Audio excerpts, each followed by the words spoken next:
Assalamualaikum warahmatullahi wabarakatuh. Alhamdulillah bertemu lagi dengan Ibu di mata pelajaran IPS. Tentu saja kali ini Ibu masih membahas bab 2 mengenai interaksi sosial. Khusus untuk hari ini Ibu akan menyampaikan syarat-syarat interaksi sosial. Kalau sebelumnya Ibu sudah menjelaskan pengertian interaksi sosial, yaitu hubungan antar sesama manusia baik secara individu maupun kelompok. Kali ini Ibu akan menjelaskan syarat-syarat agar terjadinya interaksi sosial. Proses interaksi sosial akan terjadi apabila di antara pihak yang berinteraksi melakukan kontak sosial dan komunikasi. Nah, kontak sosial ini merupakan hubungan masing-masing pihak tidak hanya secara langsung, tetapi juga tidak langsung. Kalau kontak sosial secara langsung, artinya kita itu sambil bersentuhan fisik. Tapi jika kontak sosial tidak langsung, maka tidak adanya hubungan fisik. Contoh ya, kontak sosial secara langsung. Ibu menepuk pundak Siti gitu ya. Nah, itu kontak sosial secara langsung. Atau misalkan ibu mencubit pipi Naila. Nah, itu kontak sosial langsung. Beda halnya dengan kontak sosial tidak langsung. Artinya tidak ada hubungan fisik. Misalnya Bu Agnes sedang menulis surat untuk Putri. Nah, itu termasuk kontak sosial tidak langsung. Atau misalkan Bu Agnes sedang melakukan video call dengan Fatimah. Itu juga termasuk kontak sosial secara tidak langsung. Kemudian ada juga yang disebut dengan komunikasi. Komunikasi ini termasuk syarat interaksi sosial juga. Komunikasi yaitu proses penyampaian pesan dari seseorang kepada orang lain yang dilakukan secara langsung maupun dibantu oleh alat bantu agar orang lain memberi tanggapan atau memberi respon. Ini komunikasi. Jadi komunikasi itu seseorang menyampaikan suatu pesan kepada orang lain agar adanya respon atau tanggapan. Contoh ya, seperti Ibu saat ini, Ibu sedang menjelaskan mengenai syarat interaksi sosial. Ini termasuk interaksi tidak langsung ya, kontak sosialnya secara tidak langsung, komunikasinya Ibu menyampaikan pesan. Pesannya apa? Syarat-syarat interaksi sosial. Responnya apa? Agar kalian bisa memahami apa saja syarat-syarat interaksi sosial. Nah, itu adalah 2 syarat interaksi sosial ya. Nah, berlangsungnya suatu proses interaksi sosial ini didasarkan pada beberapa faktor. Antara lain ada 4, ada faktor imitasi, ada faktor sugesti, ada faktor identifikasi, ada juga faktor simpati. Kita lihat masing-masing penjelasannya. Yang pertama, faktor imitasi. Proses seseorang mencontoh orang lain atau kelompok. Jadi imitasi ini hanya mencontoh saja orang yang dia lihat, orang yang dia temui. Contoh ya, di sana ada 2 gambar. Yang satu anak kecil lagi menirukan beberapa orang dewasa yang sedang melakukan sholat jamaah. Nah, dia mencontoh ya. Dia mencontoh bersujud walaupun memang tindakannya belum sempurna gitu ya, tidak seperti orang yang sedang melakukan sujud gitu. Kemudian satu lagi gambarnya ada anak kecil perempuan menirukan atau mencontohkan ayahnya yang sedang membaca koran. Itu adalah faktor imitasi. Kemudian yang kedua ada faktor sugesti. Ini pengaruh yang dapat menggerakkan hati orang. Contohnya, misalkan ketika ibu sakit gigi, kemudian pergi ke dokter. Bu dokter, saya sakit gigi ini udah 3 hari, gimana ya? Oh iya, ibu jangan makan yang manis-manis dulu ya. Kemudian ini saya resepkan beberapa obat. Nah, dari situ mulailah muncul sugesti. karena ibu mempunyai sugesti, ah kalau minum obat pasti sembuh nih. Nah jadinya ibu teh merasa sudah sembuh gitu ya, sakit giginya sudah hilang. Atau misalkan ketika ibu lihat iklan es krim ya,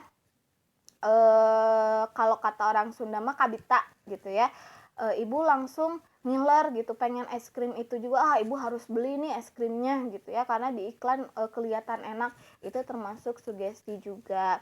Atau misalkan kalau kalau orang-orang zaman dulu ya, atau mungkin kalian juga pernah mengalami, kalau sakit perut ambil batu terus dipegang sama tangan terus tempelin ke perut biar nggak sakit perut lagi. Nah itu juga termasuk sugesti ya. Kemudian contoh lainnya, awas kalau kalau ada cicak jatuh kepala nanti sial gitu ya. Nah itu juga termasuk sugesti ya. Itu faktor yang kedua, sugesti. Faktor yang ketiga ada faktor identifikasi.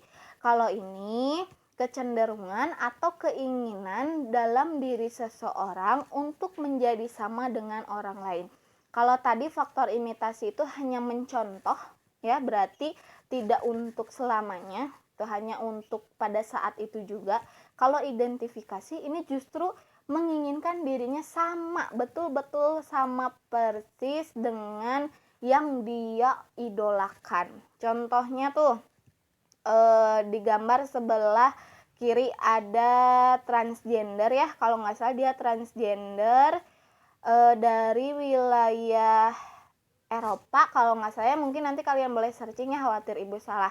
Dia sangat mengidolakan hewan ular, akhirnya mengubah dirinya itu seperti ular rupanya. Lidahnya dijadikan dua bagian gitu ya, kemudian mukanya semuanya ditato seperti sisik ular dan diberi tanduk di bagian dahi ya, jadi seperti ular. Kemudian ada juga gambar sebelah kanan. Nah, karena mengidolakan boneka Barbie yang sebetulnya tidak nyata, akhirnya dia menjadikan dirinya itu seperti Barbie nyata gitu ya, melakukan beberapa kali operasi, bahkan tidak sedikit uang yang dia keluarkan untuk melakukan puluhan kali operasi. Mukanya dibentuk sedemikian rupa sehingga menyerupai wajah Barbie, bahkan sampai rambutnya juga seperti boneka Barbie sungguhan gitu ya.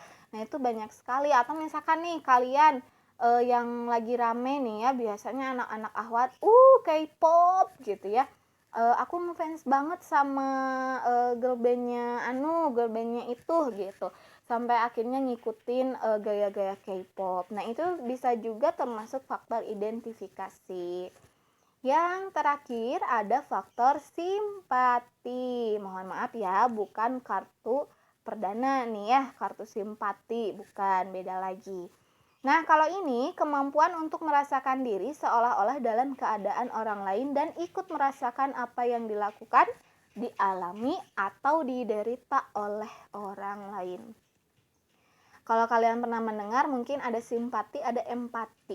Bedanya apa? Dua-duanya memang sama, merasakan, ikut merasakan keadaan orang lain. Namun bedanya, kalau empati hanya merasakan saja, hanya mengandalkan emosi saja. Contoh ya, misalkan Budi terjatuh ke selokan, kemudian ada Amira yang melihatnya.